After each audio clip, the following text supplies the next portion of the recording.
ஈரோடு கிழக்கு தொகுதி இடைத்தேர்தலில் நாம் தமிழர் கட்சியின் சார்பில் போட்டியிடக்கூடிய வேட்பாளரை தைத்திருநாளான பொங்கலன்று அறிவிப்பேன் என்று அக்கட்சியினுடைய தலைமை ஒருங்கிணைப்பாளர் சீமான் ஏற்கனவே செய்தியாளர் சந்திப்பில் கூறியிருந்தார். அந்த வகையில் தற்போது அந்த அறிவிப்பு வெளியாகியிருக்கிறது. ஈரோடு கிழக்கு தொகுதி இடைத்தேர்தலில் அந்த கட்சியின் சார்பில் சீதா லட்சுமி என்பவர் போட்டியிடுவார் என்று அறிவித்திருக்கிறார். வேட்பாளராக சீதா லட்சுமியை நாம் தமிழர் கட்சியின் தலைமை ஒருங்கிணைப்பாளர் சீமான் அறிவித்திருக்கிறார். திமுக தேர்தலில் களம் காண்கிறது.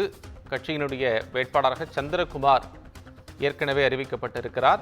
இந்த சூழ்நிலையில் நாம் தமிழர் கட்சி அங்கு போட்டியிடும் என்று அறிவிக்கப்பட்டிருந்தது. அக்கட்சியினுடைய தலைமை ஒருங்கிணைப்பாளர் சீமான் செய்தியாளர் சந்திப்பில் வேட்பாளர் குறித்த கேள்விக்கு தைத்திருநாளான பொங்கல் அன்று அறிவிக்கப்படும் என்று குறிப்பிட்டிருந்தார். அந்த வகையில் தற்போது அந்த அறிவிப்பு வெளியாகி இருக்கிறது. சீதா லட்சுமியை ஈரோடு கிழக்கு தொகுதியினுடைய நாம் தமிழர் கட்சியின் வேட்பாளராக கட்சியினுடைய ஒருங்கிணைப்பாளர் சீமான் அறிவித்திருக்கிறார். சீதா லட்சுமி வேட்பாளராக அறிவித்திருக்கிறார் நாம் தமிழர் கட்சியின் தலைமை ஒருங்கிணைப்பாளர் சீமான்.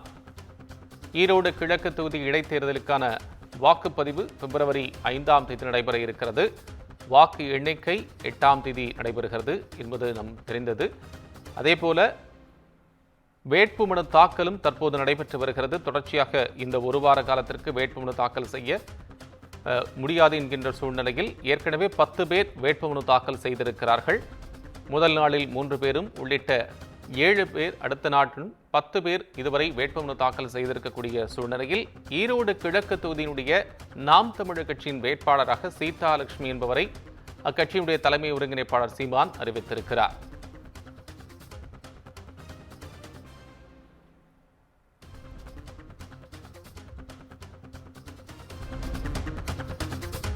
ஈரோடு கிழக்கு தொகுதி இடைத்தேர்தல் காங்கிரஸ் கட்சியினுடைய EVKS இளங்கோவன் மறைவை தொடர்ந்து இடைத்தேர்தலுக்கான அறிவிப்பு வெளியானது.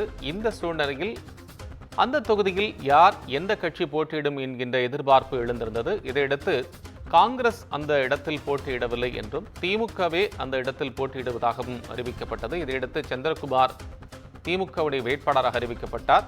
பிரதான எதிர்க்கட்சியான அதிமுக இந்த இடைத்தேர்தலை புறக்கணிப்பதாக கூறியிருந்தது. தற்போது நாம் தமிழர் இந்த இடைத்தேர்தலில் போட்டியிடும் என்ற அறிவிப்பு வெளியான சூழ்நிலையில் அது தொடர்பான வேட்பாளர் அறிவிக்கப்பட்டிருக்கிறார். ஈரோடு கிழக்கு தொகுதி இடைத்தேர்தலில் நாம் தமிழர் கட்சியின் சார்பாக சீதா லட்சுமி என்ப நபரை வேட்பாளராக அறிவித்திருக்கிறார் அக்கட்சியினுடைய தலைமை ஒருங்கிணைப்பாளர் சீமான்.